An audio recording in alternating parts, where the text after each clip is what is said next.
네, 성도 여러분 안녕하십니까? 찬양대에 특별한 찬양 감사를 드립니다. 지금 제가 목이 상태가 안 좋은데 하여튼 한 시간을 잘 버텨낼 수 있도록 기도를 좀 부탁드리겠습니다.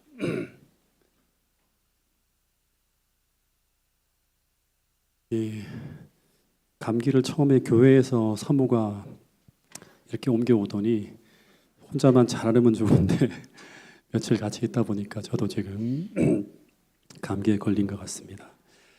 휴가 막바지라서 또 연휴 기간이라 많은 분들이 교회를 비우셨는데요. 또 한편 많은 손님들이 교회를 또 찾아오셨습니다. 특별히 안교 시간 소개가 안 된 우리 몇몇 분들이 계신데 우리 한용희 선생님 자리에 계신가요? 네, 진심으로 환영합니다. 아마 계속 교회에 출석하실 거라고 제가 믿고 또 우리 성도 여러분 함께 기도해 주시고 또 우리 선생님께서 가족들과 함께 교회에 계속 자리할 수 있도록 여러분 또 격려해 주시고 또 관심 가져주시면 감사하겠습니다. 또 우리 독일에서 유학 중인 우리 재은이하고 도훈이가 또 함께 있는데 방학이라서 함께 한 것 같습니다. 우리 진심으로 환영합니다.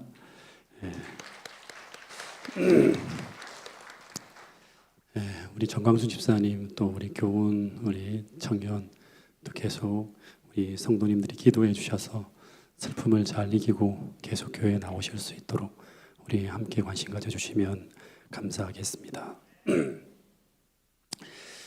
여러분의 인생에서 가장 어두운 시기가 있다면 언제였을까요? 그때 여러분들은 그 시간을 어떻게 보내고 있었고 또 그때 어떤 도움을 받았고 또 어떻게 그 시간을 지내오게 되었는지 한번 생각해 보면 좋겠습니다. 우리가 평생을 살아갈 때 우리 인생에는 여러 번의 인생의 부침을 겪는 숱한 고비가 찾아온다고 합니다. 근데 그때마다 우리 인생을 살펴보면 그 고비들을 잘 넘어갈 수 있도록 하나님께서 우리를 도우시는데 그런데 어떻게 도우시는가 하면 많은 경우 하나님은 사람을 통해서 우리를 도우신다고 하는 것입니다. 여러분 한번 생각해 보세요. 사람을 보내서 그 사람의 그 형편을 또 이해할 수 있는 하나님의 메시지를 준다든가 또 이런저런 형편을 통해 사람을 통해 도우는 경우를 우리는 많이 살펴볼 수 있다고 합니다. 오늘 우리가 공부할 이 사무엘상 25장을 읽어보면 아마 그때가 다윗이 자신의 인생을 회고할 때 인생의 가장 깊은 좌절을 경험하며 가장 어두운 터널을 통과해 지나갈 때가 바로 이 시기였다는 생각이 듭니다. 이 다윗이라고 하는 사람은 본래 이제 이름 없는 무명의 목동이었는데 근데 이 사람이 블레셋과의 전쟁에서 골리앗을 꺾고 나면서 장군이 돼요. 목동에서 장군이 됩니다. 그리고 그 이후에도 계속 전쟁에서 승리하면서 전 국민의 사랑을 받는 전제 영웅이 돼요. 사울이 죽인 사람은 천천이라고 하면 이 다윗이 죽인 사람은 만만이라는 칭송을 들으면서 사울왕보다도 더 인기 있는 사람으로 이제 서게 됩니다. 뿐만 아니라 이제 이 다윗에 대한 소문이 이스라엘 전역에 바닥에 퍼져 있었는데 그게 뭔가 하면 사무엘 선지자로부터 하나님의 택하심을 받아서 이스라엘의 다음 왕이 될 것이라고 하는 그런 소문이 바닥에 퍼져 있는 사람이었어요. 그래서 오늘날로 말하면 대선 후보 제1위에 올라 있는 그런 지지율 1위의 사람이었고 더하여 나라를 구한 국가적 영웅으로 알려져 있던 사람이 바로 다윗이었습니다. 근데 시간이 몇 년을 쭉 흘러가면서 이 사무엘상 25장에서의 다윗의 상황은 완전히 180도 바뀌어져 있는 것입니다. 다윗에 대한 모든 이야기는 이제 다 지나간 이야기처럼 되어버렸고 이 다윗이라는 사람은 몇 년째 왕의 미움을 받아서 광야로 도망다니면서 전쟁 영웅이 아니라 이젠 도망자로서 전락하여 살아가고 있었습니다. 근데 이때 다윗의 인생에 가장 큰 위기가 찾아오는데 그것은 바로 그동안 이 다윗을 도와주던 그의 인생의 버팀목과 같은 인물들 두 사람이 사라집니다. 첫 번째 인물은 이 사울 왕이 다윗과 결혼시킨 공주 미갈인데 이 미갈이라는 사람은 다윗을 굉장히 사랑했어요. 그래서 위기에 처할 때마다 도움을 주던 진짜 고마운 아내였는데 근데 이 다윗이 광야로 나간 사이에 이 사울은 이 딸을 다른 남자와 결혼을 시켜버립니다. 그리고 또 하나의 인물이 다윗의 주변에서 사라지는데 그 사람이 바로 누구인가 하면 사무엘이에요. 이 사무엘은 다윗에게 어떤 존재인가 하면 다윗에게 기름을 부어서 그가 미래 이스라엘 왕이 될 것이라고 하는 비전을 보여준 인물이에요. 더하여 당시 이스라엘에서 가장 위대한 사사로서 이스라엘 땅에서 가장 존경받는 인물이 바로 사무엘이에요. 당시 이스라엘에서 유일하게 사울의 잘못된 행동을 견제할 수 있는 존재가 바로 이 사무엘이었습니다. 그래서 아마 다윗은 힘들지만 이런 생각을 했을 거예요. 지금은 도망자 신세지만 그러나 언젠가 때가 되면 사무엘이 나를 다시 불러줄 것이고 그때 나는 정식으로 이스라엘 모든 회중들이 보는 앞에서 왕으로서의 기름 부음을 받고 왕으로 세움을 받는 때가 반드시 올 것이라고. 그래서 그런 희망을 가지고 고난을 버텨내며 살아가고 있었을 것입니다. 근데 아직도 광야에 도망자 신세로 전락해 있는 이때 그에게 기름을 부어주었던 사무엘이 죽었다고 하는 것입니다. 이 소식은 아마 다윗에게 엄청난 충격과 좌절을 주었을 것입니다. 더하여 이 사무엘의 죽음은 다윗에게 그나마 미치광이 왕을 견제해 줄 수 있는 유일한 힘이 이제 사라졌다고 하는 걸 의미하기도 합니다. 그래서 사무엘상 25장 1절에 보면 사무엘이 죽자마자 다윗이 현재 이 유대 땅의 위치가 더 이상 자신에게 안전하지 않다는 것을 느끼고 더 안전한 곳인 이 바란 광야로 도망을 합니다. 그러면서 그때 이 힘든 시간을 지나가면서 다윗이 쓴 시가 시편 몇 편이죠? 한번 제가 설교를 했는데 시편 121편의 시를 쓰게 됩니다. 근데 이 짧은 시는 다윗이 이 바란 광야를 향해 도망하며 다윗이 가장 힘든 좌절의 시간을 보내며 쓴 시인데, 근데 우리도 우리 인생에서 이런 길을 걸을 때가 있지 않습니까? 내가 내 인생에서 깊은 좌절을 맛보면서 인생의 험로를 지나가고 있을 때, 그런데 그 힘든 시기에 나를 도와주던 사람이 하나 둘 사라지고 나를 도와주던 그 도움의 손길이 다 끊어지고 있다고 하는 것을 느낄 때, 그때 이 다윗이 썼던 이 시편 121편의 시는 우리에게 큰 위로가 되는 것입니다. 다윗은 여기서 이런 말씀을 합니다. 내가 산을 향하여 눈을 들리라. 나의 도움이 어디서 올꼬. 이 말씀을 읽을 때 저는 어떤 생각을 하였는가 하면 이런 생각을 했어요. 이 말씀은 마치 내가 눈을 떠서 세상을 보는데 마치 내가 이 광야, 이 바란 광야의 허벌판에 홀로 서 있는 듯한 느낌이 든다는 것입니다. 즉 나를 도울 수 있는 모든 도움이 다 사라진 듯한 상황, 마치 이 광야에 홀로 서 있는 것을 느끼고 있다고 하는 고백이 바로 1절의 이 고백입니다. 그런데 그때 하나님은 그에게 이런 믿음을 주셨고, 그리고 그는 이런 고백을 합니다. 어떤 고백을 하는가 하면 나의 도움은 천지를 지으신 여호와에게로서다. 이스라엘을 지키는 이는 졸지도 아니하시고 주무시지도 아니하시리로다. 세상의 모든 도움의 손길이 다 사라지고 마치 내가 그 험하고 뜨거운 광야에 마치 홀로 걷는 듯한 그런 인생의 시간이 찾아왔는데, 근데 나는 지금 절대 홀로 이 길을 걷고 있지 않다고 고백하고 있는 것입니다. 왜냐하면 비록 눈에는 보이지 않지만 하나님은 여전히 나를 도우시고 있고 여전히 나를 지키시고 계시다는 것을 믿음으로 고백하고 있는 것입니다. 심지어 내가 숨 쉴 수조차 없는 그런 고통의 순간을 지나가고 있을 때도 그분은 단 한순간도 나에게서 시선을 떼지 않고 마치 졸지도 않고 주무시지도 않는 그런 돌보심으로 오늘도 나의 가장 가까이에서 내가 쉴 수 있는 그늘을 던지시며 변함없이 나의 곁에 계시는 분이 바로 내가 사랑하는, 나를 사랑하시는 우리 하나님이라고 다윗은 고백하고 있는 것입니다. 여러분, 이 말씀이 지금 다윗과 같은 힘든 시간을 지나가고 있는 태능교회 모든 성도들에게 큰 용기와 힘이 될 수 있기를 간절히 바라겠습니다. 그러기 위해 이 다윗에게 담겨진 이 동일한 계시의 빛과 이 동일한 믿음이 여러분들의 마음속에도 꼭 이 시간 부어지게 될 수 있기를 간절히 바라겠습니다. 근데 당시 다윗을 따라 광야로 나선 동료들이 몇 명인가 하면 600명입니다. 근데 다윗은 이들을 이 광야에서 다 먹여 살려야 했습니다. 근데 이게 쉬운 일이 아니었어요. 왜냐하면 당시 이 다윗이라고 하는 사람은 왕으로부터 지명수배를 받고 있는 처지에 있었기 때문에 사람들의 도움을 받을 수 있는 그런 것이 쉽지 않았습니다. 다윗이 어떻게 하는가 하면 일단은 안전을 위해서 이 바란 광야라고 하는 남쪽으로 쭉 내려갔다가 식량 문제가 이제 걸리는 거예요. 먹을 거 없는 거예요. 그래서 계속 북쪽으로 올라오다가 어디까지 올라오는가 하면 마온 광야까지 올라옵니다. 예. 근데 이 마온 광야에서 운명의 인물 둘을 만나게 되는데 한번 이 두 사람이 누구인지를 먼저 한번 읽어보겠습니다. 사무엘상 25장 2절 3절에 있는 말씀입니다. 시작. 마온에 한 사람이 있는데 그의 생업이 갈멜에 있고 심히 부하여 양이 3,000마리요 염소가 1,000마리이므로 그가 갈멜에서 그의 양털을 깎고 있었으니 그 사람의 이름은 나발이요 그의 아내의 이름은 아비가일이라. 그 여자는 총명하고 용모가 아름다우나 남자는 완고하고 행실이 악하며 그는 갈렙 족속이었더라. 그 본문에 보면 이 나발이라는 사람과 그의 아내가 아비가일이라는 사람이 등장하는데 이 나발은 어떤 사람인가 하면 갈렙 족속이에요. 갈렙 족속. 이 말은 어떤 말인가 하면 이스라엘 백성이라는 말입니다. 즉 교회 다니는 사람이에요. 오늘날로 말하면. 근데 이 사람이 교회는 다니지만 완고하고 행실이 악한 사람인데 근데 여기 보니까 뭐 양이 3,000마리, 염소가 1,000마리니까 굉장한 부자예요. 그냥 부자가 아니라 몇백 마리만 있어도 큰 부자인데 심히 큰 부자입니다. 그러니까 어마어마한 부자예요. 근데 이 나발의 부인이 소개되고 있는데 근데 그 이름이 뭐냐 그러면 아비가일이에요. 근데 이 여인에게는 두 가지 수식어가 등장합니다. 하나는 어떻다? 총명하고 또 하나는 용모가 굉장히 아름다워요.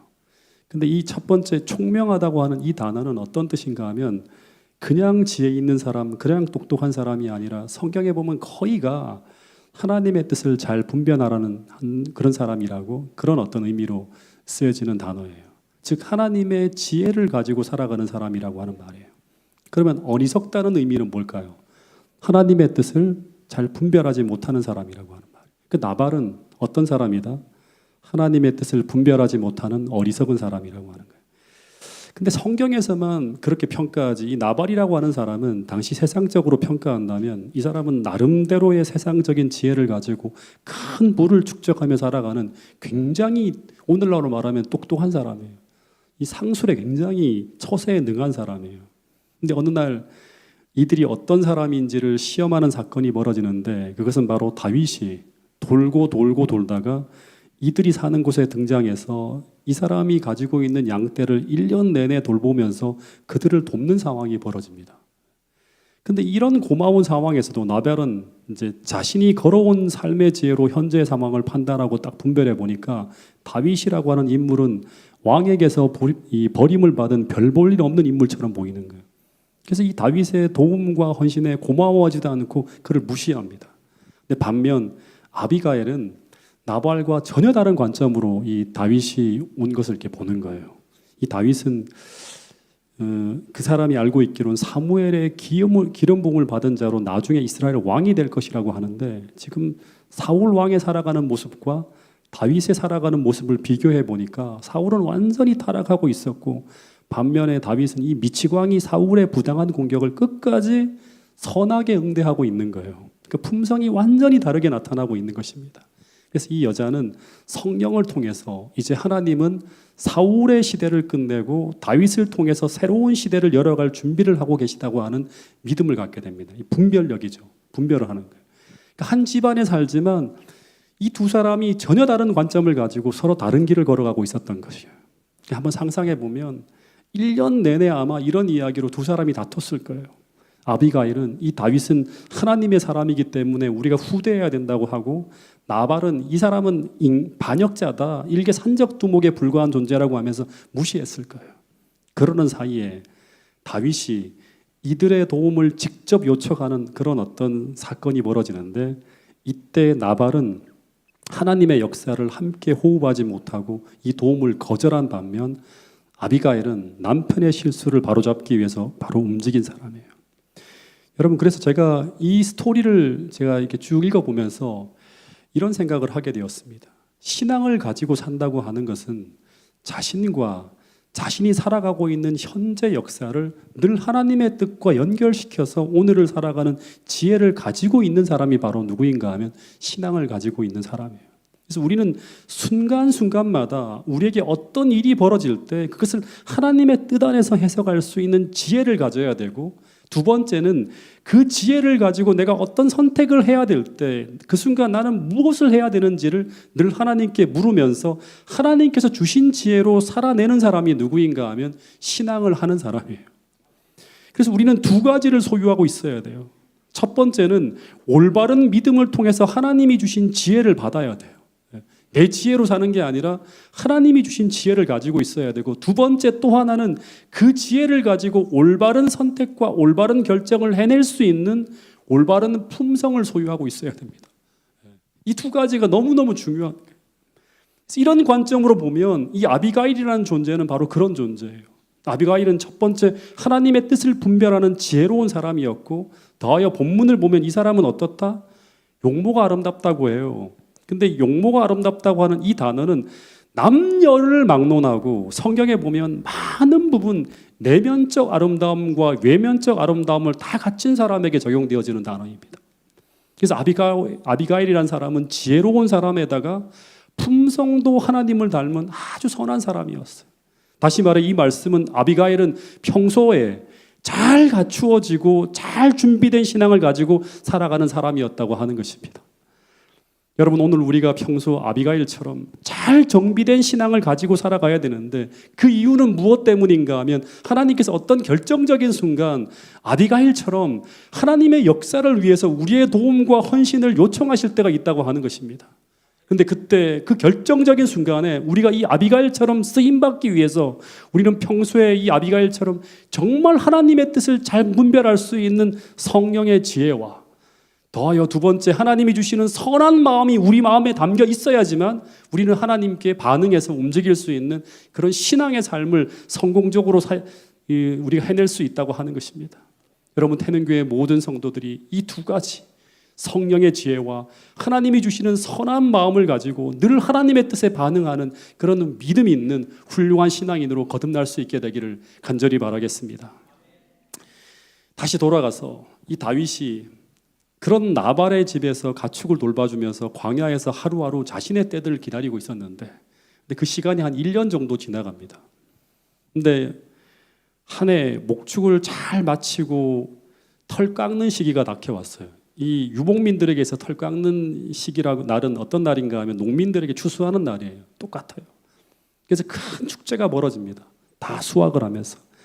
이때 음식을 풍성하게 장만해서 손님들을 다 접대하는 것이 보편화되어져 있는 문화였습니다. 다윗이 사무엘상 25장 4절에 보면 1년 내내 자기의 부하들이 수고했기 때문에 이 나발이 자기 양털을 깎는다 함을 광야에서 듣고 부하들을 보내서 먹을 것을 얻어오게 합니다. 그래서 이 다윗의 부하들이 나발에게 나가서 아주 정중한 예를 표하면서 좋은 날 함께 잔치 음식을 나눌 수 있도록 음식을 좀 나눠달라고 합니다. 그 요청하는 말씀이 사무엘상 25장 5절부터 9절에 나오는데, 이 글을 읽어보면 지금 다윗이 전하는 그 표현 하나하나는 최대한의 예의를 갖추어서 말합니다.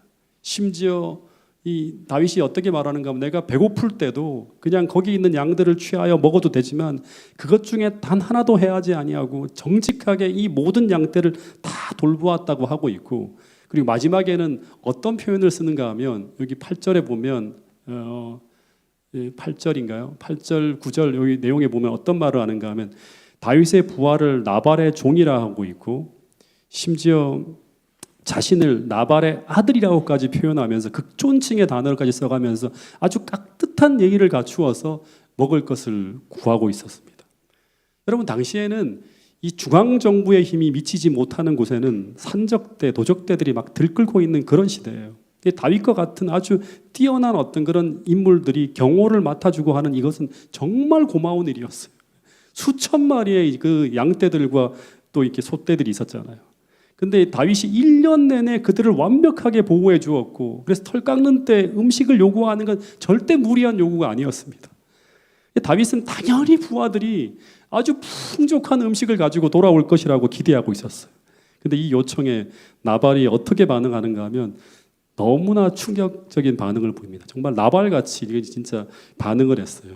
사무엘상 25장 9절부터 11절 말씀을 같이 한번 읽어보겠습니다. 시작. 다윗의 소년들이 가서 다윗의 이름으로 이 모든 말을 나발에게 말하기를 마침에 나발이 다윗의 사환들에게 대답하여 이르되 다윗은 누구며 이새의 아들은 누구냐 요즘에 각기 주인에게서 억지로 떠나는 종이 많도다.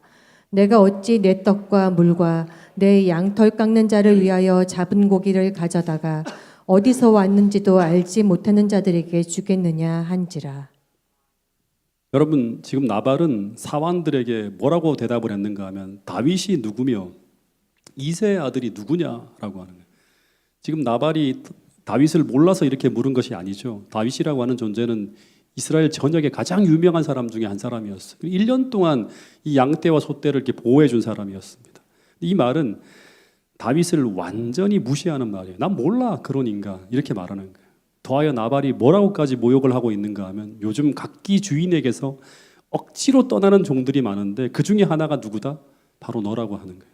마치 다윗을 주인인 사울 밑에 있어야 되는데 그 위치를 떠난 불량하고 아주 악한 종이라고까지 표현을 하는 거예요. 그래서 나발은 다윗이라고 하는 존재가 사람들은 미래의 왕이 될 존재라고 하는데 너는 일개 산적 두목에 불과한 존재라고 하면서 펴면서 네가 무슨 왕이 되네 하면서 떠버리고 다니는데 너희는 그냥 주인을 떠난 악한 종이야 라고 말하고 있는 거예요. 그래서 나는 너희들에게 뭐 할 수 없다?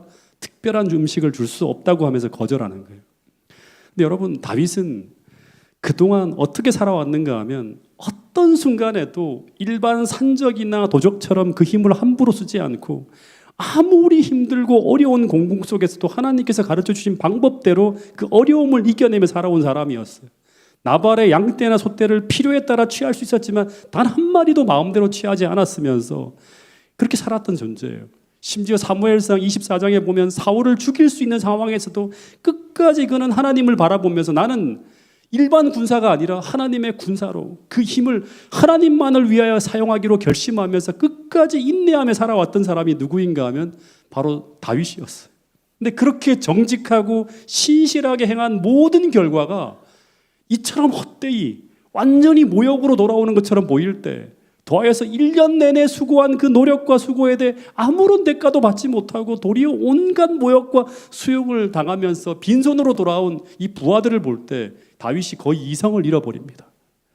여러분, 이때 여러분이 다윗이라면 여러분들은 어떻게 하시겠습니까? 한번 생각해 보세요. 왕에게도 버림받고 아내도 잃고 그리고 쫓기는 도망자 신세로 여기저기 떠돌아다니고 있는 이때 일개 한 야비한 인간에게 노력한 정당한 대가마저 받지 못하고 오히려 이런 모욕과 수치와 모욕을 당하는 참담한 일을 겪게 될 때 이때 여러분이 다윗이라면 이때 여러분들은 어떻게 하시겠습니까? 다윗은 이때 피가 거꾸로 도는 분노가 일면서 완전히 이성이 마비되어집니다. 우리라면 힘이 없기 때문에 어떻게 하지 못하겠지만 다윗에게는 지금 그가 당한 이 수모와 모욕을 충분히 갚아줄 힘이 있었습니다. 그래서 다윗이 이런 결정을 내려요. 이 모든 부하 장수들에게 칼을 차라고 탁 명하면서 600명이 있었거든요. 그 중에서 200명은 산채를 지키게 하고 400명의 병사들을 거느리고 나발의 집을 향해 출정을 합니다. 그러면서 이런 선언을 합니다. 무시무시한 선언이죠. 사무엘상 25장 22절 말씀 같이 읽어보겠습니다. 시작. 내가 그에게 속한 모든 남자 가운데 한 사람이라도 아침까지 남겨두면 하나님은 다윗에게 벌을 내리시고 또 내리시기를 원하노라 하였더라. 다시 말해 이 말은 내일 아침이면 나발 집안에 있는 모든 남자는 다 죽는다는 거예요. 그러니까 나발 집안의 모든 남자들을 다 도륙하겠다고 하는 거예요. 근데 이런 이야기를 했을 때 다윗의 부하들은 어떤 마음이었을까요? 그동안 한 번도 보지 못한 모습이잖아요. 다들 막 속이 시원했을 거예요. 죽이면 끝나는데 안 죽이고 계속 하나님께 기도하면서 참고 참는 다윗의 모습이 아니라 감정대로 나가는 거예요. 더군다나 하나님의 이름으로 이 악한 사람들을 다 응징한다. 이런 선언을 하면서 악을 응징하러 출정할 때 마치 그들은 하나님의 정의의 사도처럼 막 그렇게 느끼면서 막 다 들떴을 거예요. 여러분, 그런데 우리도 이럴 때가 있지 않습니까? 우리가 볼 때 정말 나쁘고 정말 악한 어떤 사람을 다윗처럼 칼로 복수하진 않더라도 말로라도 그 사람을 정죄하며 응징할 때 우리 속이 다 시원하고 우리가 정말 정의로워 보일 때가 있지 않습니까? 여러분, 이것이 바로 우리가 자주 빠져드는 함정일 수 있다고 하는 것입니다. 여러분, 절대 착각하지 마시기 바랍니다. 여러분, 우리가 정죄하고 비방하고 심판하려고 하는 그 사람은 우리가 응징해야 될 대상이 아니라 실상 우리가 용서하고 사랑하고 축복해야 될 대상이라고 하는 것입니다. 이것이 바로 우리가 지난 시간 산상수훈을 통해서 주님께서 우리에게 가르쳐 주신 천국 시민의 율법이라고 하는 거예요. 그래서 원수가 오른밤을 치면 오른밤을 함께 치는 것이 아니라 어떻게 알아? 왼밤도 돌려대고, 겉옷을 빼앗으면 어떻게 알아? 속옷까지도 내어주라고 하는 거예요. 이건 너희들이 해야 될 일이고, 응징과 보복과 모든 것은 누가 할 일이다? 하나님께서 하시는 일이라고 하는 거예요. 로마서 12장에 보면 이런 말씀이 있는데, 이 말씀은 우리가 교동문에서 읽었는데 사도 바울이 산상수훈의 말씀을 주석해서 로마인들을 가르칠 때 이런 말을 했어요. 로마서 12장 14절부터 21절 말씀인데 같이 한번 읽어보겠습니다. 시작. 너희를 박해하는 자를 축복하라. 축복하고 저주하지 말라. 아무에게도 악을 악으로 갚지 말고 모든 사람 앞에서 선한 일을 도모하라. 할 수 있거든 너희로서는 모든 사람과 더불어 화목하라. 내 사랑하는 자들아, 너희가 친히 원수를 갚지 말고 하나님의 진노하심에 맡기라. 기록되었으되 원수 갚는 것이 내게 있으니 내가 갚으리라고 주께서 말씀하시니라. 내 원수가 줄이거든 먹이고 목마르거든 마시게 하라. 그리함으로 내가 숯불을 그 머리에 쌓아 놓으리라. 악에게 지지 말고 선으로 악을 이기라.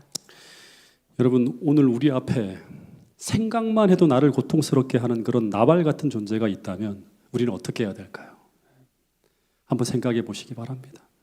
여러분, 우리는 이런 기도를 해야 됩니다. 하나님께서 우리에게 은혜를 베푸사 그를 향한 나의 불편한 시선을 거두어 주시고 우리의 시선이 그 사람이 아니라 예수님을 향하게 해달라고 기도해야 됩니다. 더하여 주님의 십자가를 바라보면서 내게 없는 그 마음, 산상수훈의 율법을 실천할 수 있는 그 하나님의 사랑과 그 동정심을 우리 안에 담을 수 있도록 하나님 앞에 간절히 기도해야 되는 것입니다. 그렇지 않으면 우리는 하나님의 계획을 그르치는 다윗의 실수를 우리도 할 수 있다고 하는 사실을 잊지 않게 되기를 간절히 바라겠습니다. 실제 이전의 다윗은 어떤 사람이었는가 하면 그를 죽이려고 칼을 가지고 온 사울을 어떻게 대했습니까? 복수하지 않고 겉옷만 살짝 빼고도 가슴 아파하던 사람이 바로 누구인가 하면 다윗이었습니다. 근데 그 모습이 바로 참 그리스도인의 모습인데, 모든 왕들이 따라야 될 믿음으로 사는 사람의 모습인데, 지금 다윗은 변하고 있는 거예요. 어떻게 변하고 있는가 하면 사울처럼 변하고 있는 거예요. 일반 군주들처럼 변하고 있는 거예요. 그러면 다윗을 향한 하나님의 계획은 다 숲으로 돌아가게 되는 것입니다. 그래서 이렇게 막 다윗이 군사를 이끌고 그 어리석은 나발을 보복하기 위해서 군대를 움직일 때, 이때 하늘의 분위기는 아마 상상해 보면 초비상이 걸렸을 것입니다. 큰일 났다 했을 거예요. 왜냐하면 이 다윗의 행진을 막지 못하면 어떤 일이 벌어지게 되는가 하면, 역사에 만약은 없지만 만약 이렇게 다윗이 나발의 집으로 쳐들어가서 나발과 모든 식구들과 종들을 다 죽인다면, 다윗은 나발만 죽인 게 아니라 누구까지 죽인 거예요? 무고한 수많은 사람들을 학살한 것입니다. 그러면 여호와의 그리스도라고 이 다윗은 여호와의 그리스도가 아닌 일개 세상왕과 별반 다를 게 없는 그런 존재가 되는 것입니다. 다시 말해서 나발이 말한 산적두목과 같은 존재가 되는 것입니다. 실제 우리가 아무리 특별한 남은 무리이고 진리를 가진 교회이고 하나님의 예언된 교회라고 말해도 오늘 우리가 살아가는 모습이 일요일 교회와 별반 다를 바가 없다면 세상은 우리를 그렇게 인정해 주지 않습니다. 마찬가지로 다윗이 아무리 사무엘의 기름 부음을 받은 특별한 인물이라고 말해도 그가 행하는 모습이 그가 가진 무력을 사용하여 무지한 피를 흘리고 여호와의 뜻이 아닌 자기 마음대로 보복하는 사람이 되어버리면 그는 나발의 말처럼 일개 산적두목이 되고 마는 것입니다. 그러면 어떤 일이 벌어질까요? 다윗을 따라 광야로 들어온 사람들 중에 많은 사람들이 그를 따르던 이유가 다윗이 하나님과 함께하는 하나님의 사람이라는 확신이 있었기 때문에 그를 쫓아왔던 것입니다. 근데 만약 다윗의 모습 속에 이런 잔인한 모습이 나타난다면 그들은 더 이상 그와 함께 고생하며 살 이유가 없는 것이죠. 근데 지금까지 다윗이 보여준 모습은, 또다시 말하지만 사울에게 복수할 수 있는 그 상황에서도 그가 칼을 대지 아니하는 그 선한 모습을 보면서 그들은 일견 그를 답답하고 우유부단하고 나약한 사람으로 생각할 수도 있었지만, 그런데 그의 그런 모습을 보면서 그들은 그가 하나님의 사람이라는 것을 확신하면서 더 그를 신뢰하며 따랐다고 하는 것입니다. 다시 말해서 그들은 다윗의 실력과 능력이 아니라 그의 믿음과 하나님 닮은 품성을 바라보며 그를 따랐을 것입니다. 그런데 그런 그가 무지한 피를 흘리고 그가 가진 힘을 자기 마음대로 보복하는 데 사용하게 된다면 참 신앙을 하는 사람들은 다 흩어지게 될 것이고 결국 남는 사람들은 다윗과 의로 결탁한 사람들, 소수의 무리만 남게 되는 것입니다. 또 하나, 다윗이 지금 걸어가는 그 길을 멈추지 않으면, 다시 말해 회개하지 않으면 그는 어떤 사람이 되는가 하면 또 다른 사울, 다시 말해 제2의 사울이 될 것이 분명했습니다. 그러면 어떤 일이 벌어지는가? 다윗이 왕이 된다 하더라도 사람만 바뀌지 또다시 사울의 통치가 계속 이어지게 되는 것입니다. 근데 다윗은 어떤 사명을 가지고 등장한 사람인가 하면 사울의 대안이 되어야 될 사람이었어요. 그래서 기름 부음을 또 받은 거예요. 이 사울이 있는데도 불구하고. 근데 다윗은 지금 사울과 똑같은 길을 걸어가려고 하는 것입니다. 그래서 하늘에서는 다윗이 하려는 이 일을 막기 위해서 하나님을 대신해서 이 다윗의 주의를 환기시켜주는 역할을 해줄 어떤 한 사람이 필요한 거예요. 그래서 진짜 다윗 주위에 어떤 사람이 있을까? 믿음으로 살아가는 진실한 사람이 누가 있을까? 하나님을 대신해서 이 말을 해줄 사람이 누구가 있을까 하면서 찾고 있었을 것이에요. 그러다가 긴급 투입된 사람이 누구인가 하면 평소 하나님의 뜻대로 신실한 믿음으로 살아가던 아비가일이라는 사람이었다고 하는 것입니다. 인생의 중요한 순간에 그의 길을 바꿔준 사람이에요. 여러분, 제가 처음 침례를 받고 난 후에 1년쯤 지났을 때 벌어진 일이에요. 제 인생의 순간에 저의 길을 돌이켜준 한 분이 계세요.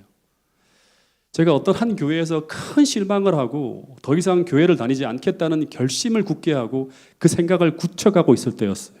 교회에서 분란이 일어났는데 성도들이 다투는 일이 벌어졌는데 서로 간에 너무나도 험한 모습으로 다투고 있는 모습을 봤어요. 제가 침례받은 지 1년 됐는데 그 모습을 봤어요. 너무나 실망이 되어서 그 다음 주 안식일부터 제가 교회를 나가지 않기 시작했어요. 화요일 탁 빠졌어요. 아무 일도 없어요. 편하더라고요. 금요일 딱 빠졌는데 너무 좋아요. 교회 안 나가는 게. 안식일도 탁 빠졌는데 이렇게 돼도 되네 생각을 하면서 완전히 다 빠지게 되었어요.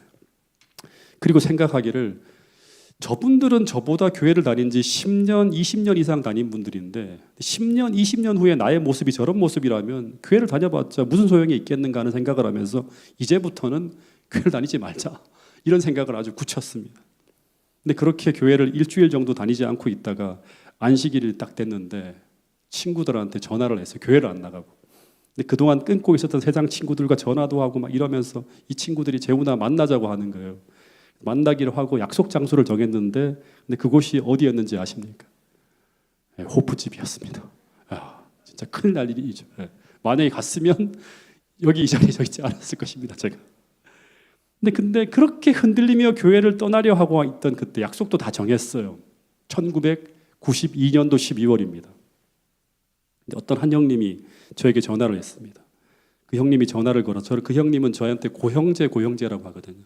10살 차이가 나는 그런 형님이었는데 왜 교회를 안 나오냐고 안부를 묻는 거예요. 제가 이런저런 이유로 이제 교회를 안 다니기로 굳게 결심했다고 형님한테 단호하게 말을 했어요. 그랬더니 그 형님이 자신의 집으로 오라고 이야기 좀 하자고 하는 거예요. 그래서 제가 가고 싶지 않아 하고 뻔한 이야기할 게 뻔하니까 계속 민기적거리면서 지금 피곤해요. 못 가겠어요. 또 지금 바쁜 일이 있어서 하면서 못 간다고 계속 만남을 피하려고 하니까 이 형님이 그러면 자신이 직접 가겠다고 하면서 기다리라고 하는 거예요. 그러면서 그 형님이 몰던 트럭을 몰고 저를 집 앞에까지 온 거예요. 나오라고 하는 거예요. 저를 부르면서.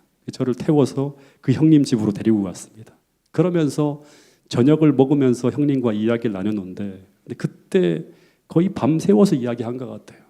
그때 그분이 들려주신 그 권면과 아주 따뜻한 환대, 한 번도 그렇게 받아본 적이 없는 따뜻한 환대, 잊을 수 없는 짧은 성경 공부, 지금도 진짜 그 분위기와 느낌이 다 느껴질 정도로 정말 좋았던 기억이 있습니다.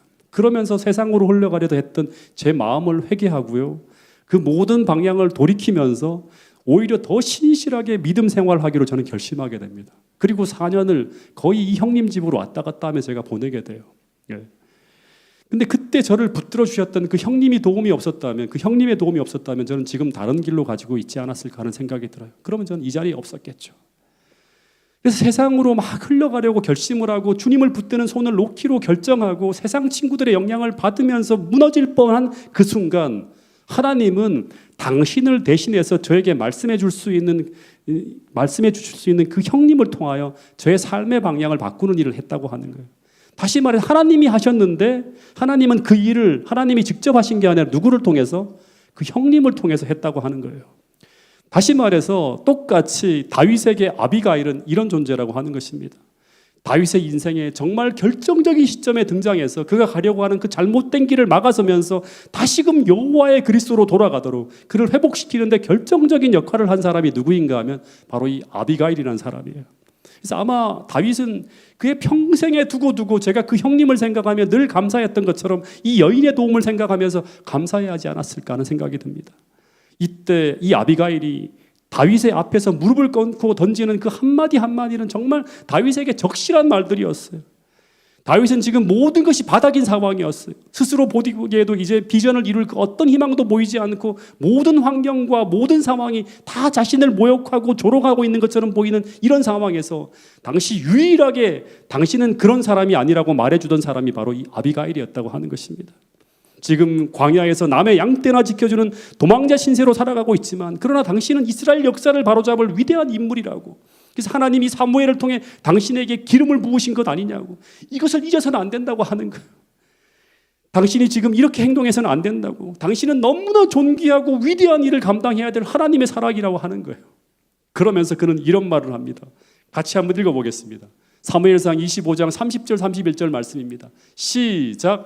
여호와께서 내 주에 대하여 하신 말씀대로 모든 선을 내 주에게 행하사 내 주를 이스라엘의 지도자로 세우실 때에 내 주께서 무죄한 피를 흘리셨다든지 내 주께서 친히 보복하셨다든지 함으로 말미암아 슬퍼하실 것도 없고 내 주의 마음에 걸리는 것도 없으시리니 다만 여호와께서 내 주를 후대하실 때에 원하건대 내 주의 여종을 생각하소서 하니라. 이 말이 어떤 말인가 하면 당신은 지금까지 여호와의 싸움을 싸우지 않았냐고. 다시 말해 당신은 사사로운 싸움을 싸워서는 안 된다고 하는 거예요. 철저하게 여호와의 싸움을 싸운 사람이에요. 그래서 이런 헛된 일로 말미암아 큰 일을 그르쳐서는 안 된다고 하는 그런 말을 하고 있는 거예요. 근데 아비가일의 이 말은 당시 무너져가는 다윗에게 큰 용기를 주었습니다. 정확하게 말하면 이 말들은 신앙의 불꽃이 꺼져가고 사라져가는 다윗에게 다시 여호와 하나님에 대한 신앙을 불러일으키는 그런 말들이었어요. 그래서 아비가일의 말을 통해서 다시금 다윗이 일어서게 됩니다. 그리고 32절 이런 고백을 해요. 오늘 그대를 나에게 보내주신 이스라엘의 하나님 여호와를 어떻게 안다? 찬송한지어다 라고. 이 말은 너가 아니었다면 내가 큰 일을 저지를 뻔했다고 하는 거예요. 다시 말해 너가 아니었다면 나는 하나님의 계획을 망쳐버릴 뻔했다고 말하고 있는 것입니다. 여러분 유진 피터슨이라는 사람이 쓴 현실의 신앙 뿌리를 둔 영성이라는 책에 보면 여기 그런 말을 해요. 참 이 책을 제가 참 감동 있게 봤는데 이 아비가일을 통해서 그는 예수님의 모습을 보게 된다고 하는 그런 이 표현을 했어요.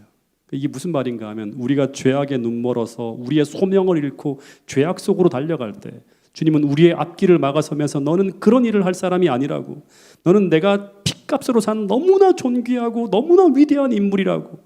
우리의 원래 정체성을 확인시켜 주신 분이 바로 우리 예수님인데 마찬가지로 이 아비가일은 예수님을 대신해서 죄악으로 달려가는 다윗의 앞길을 막아서며 너가 원래 어떤 사람인지 너는 미래에 어떤 일을 해야 될 사람인지 자신의 정체성을 다시금 회복시켜 준 사람이 바로 이 아비가일이었다고 하는 것입니다.